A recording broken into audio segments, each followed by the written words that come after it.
Bingo Hell is quite an interesting film, and not in a bad way, not what I was expecting. This was released in 2021. It's directed by Gigi Saul Guerrero, and I apologise if I've mispronounced that. And it's written by Shane McKenzie, Gigi Saul Guerrero, and Perry Blackshear.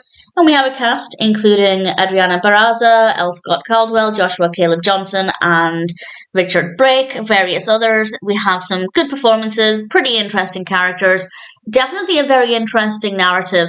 And going into this, I didn't realise it was a horror. It's a comedy horror, and it is certainly not what I expected. It's about a bingo hall. And actually, first of all, the intro, way more dramatic than I expected, which kind of made me realise this might not be the genre I was expecting it to be. And then after that, we learn that it's focusing on this bingo hall, and this bingo hall has been turned into a casino. On the outside, it now says Mr. Big's Bingo, but on the inside, very much looks like a casino. And some people are not happy about this, of course. And then we have the horror aspect. And I don't want to say too much about the horror aspect or how it comes about, but I will say it's quite good fun. It was very unpredictable and unexpected, and I thought it worked really well.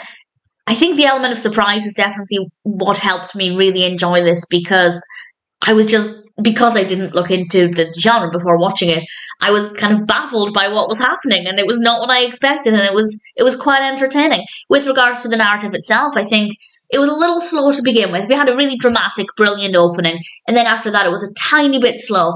But then once it got going, everything unfolded at a pretty steady rate. Everything was really interesting. As I said, the characters and the performances are all really good.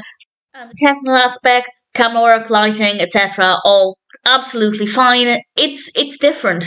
I would say it's quite different to anything I've seen before, which is, again, not a bad thing. I think that's quite a good thing. And I don't want to say too much more else about it. I will say I expect the unexpected.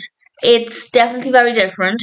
With regards to it being a comedy horror, I wouldn't say it was funny, but I'd say the element of unpredictability made it quite amusing. Even if I knew it was a comedy horror, before I started watching it, it still would have been quite unpredictable, and it works quite well. So all things considered, it's an enjoyable, surprising film, and if you're in the mood for something a little bit different, a little bit unpredictable, with some solid performances, generally a good pacing once it got going, and ultimately not a bad story, then I'd say Bingo Hell might be one that's worth checking out.